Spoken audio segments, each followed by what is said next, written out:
Tutorial cara mengganti komstir untuk motor matic Yamaha bisa kita lihat sendiri nih. Untuk komstirnya itu udah gergal ya, gergal banget. Langsung saja kita proses pembongkaran. Kita buka roda, kemudian kita buka kaliper, kemudian kita buka lampu depan, kita buka leheran, kemudian remnya juga kita kendoran ya.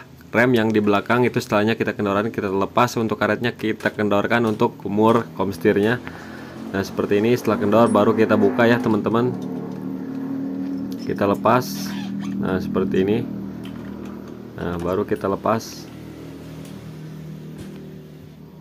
Nah bisa kita lihat sendiri tuh, untuk komstir yang paling bawah itu gandet-gandet ya, jadinya gergal ya, gergal. Kemudian kita sediakan pipa sok ya, kemudian kita lepas untuk komstir yang menempel di rangka. Caranya memukul tapi diputar ya, pukulnya memutar, jangan satu arah. Oke udah lepas. Kemudian yang bawahnya kita juga sama, kita pukul bersilang ya, kiri kanan seperti itu. Nah ini udah lepas teman-teman. Nah kemudian kita lepas yang di bagian segitiganya ya. Caranya seperti ini, kita kasih papan, kemudian kita sampaikan di dinding seperti ini. Kemudian kita sediakan obeng min ya, kemudian kita kiri kanan pukul ya, kiri kanan oke, kiri kanan oke, seperti itu teman-teman, sampai lepas ya, perlahan saja.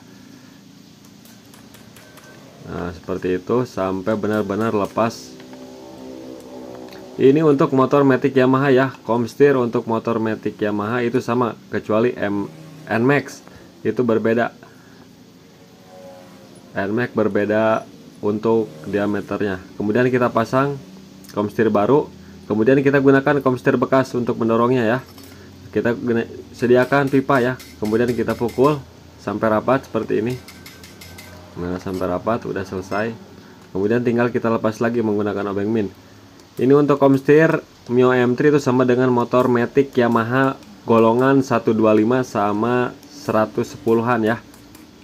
NMAX itu udah beda, Xeon beda ya. Oke udah lepas seperti ini teman-teman, harus hati-hati ya.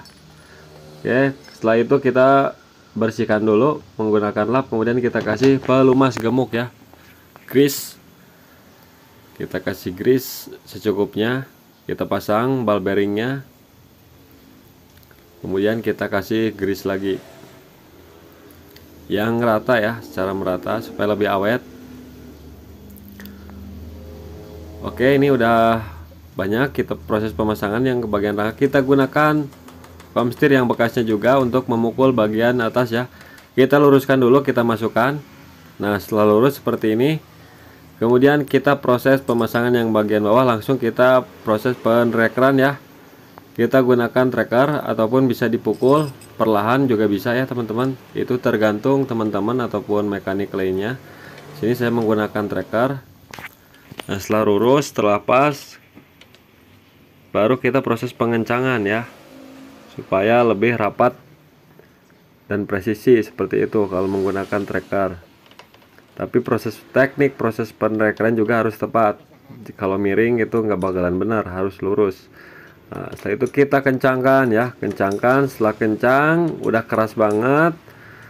Kalau udah keras baru kita kendorkan lagi. Ya, dikendorkan sambil di penrekeran, sambil kita lihat apakah lurus atau enggak. Kalau misalkan miring itu harus dibenarkan dulu, luruskan dulu ya, jangan dipaksa.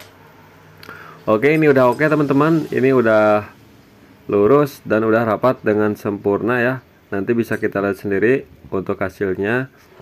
Nah untuk yang bagian atas kita lepas lagi komstir bekasnya. Nah ini udah lurus, udah masuk. Nah yang bawah juga udah masuk dan gak miring, udah rapat.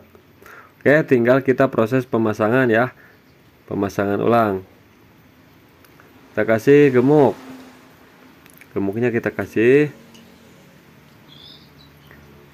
Nah kemudian kita pasang ball bearing, kita kasih gemuk lagi, sekalian kita pasang untuk tutupnya.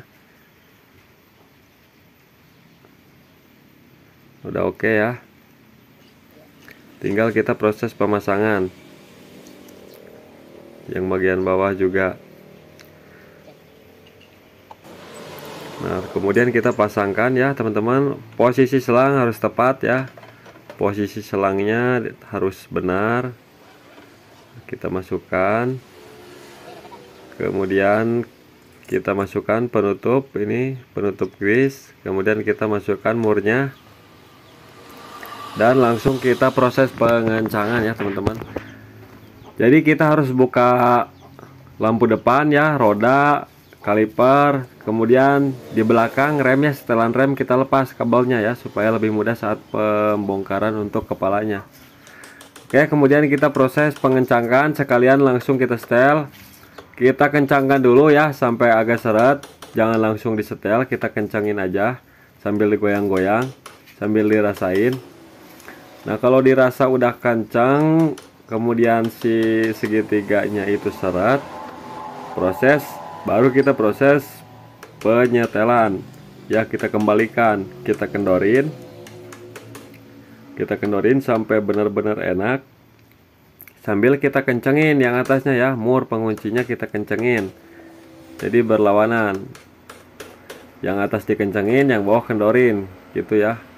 Oke, setelah penyetelan selesai, nah ini udah enak, kiri kanan enak, nggak ada gojlak ya. Tinggal kita proses pemasangan ulang ya teman-teman. Kita pasang karetnya penutup debu, kita pasang lagi kepalanya, kemudian kita pasang batok, spakbor, roda ya, kita pasang dulu. Tapi lampunya jangan dipasang dulu, kita cobain dulu motornya. Kalau dirasa udah enak, baru kita proses pemasangan lampu bagian depan. Kalau misalkan kurang enak, masih ada jedak-jeduk, tinggal kita proses penyetelan lagi. Nah di sini udah langsung enak ya, udah enak, kiri kanannya udah nggak berat, tinggal kita cobain rem apakah ada bunyi jetuk. Nah di sini udah aman teman-teman, jadi ini udah oke ya, tinggal proses pemasangan lampu. Nah oke teman-teman, mudah-mudahan video ini bermanfaat.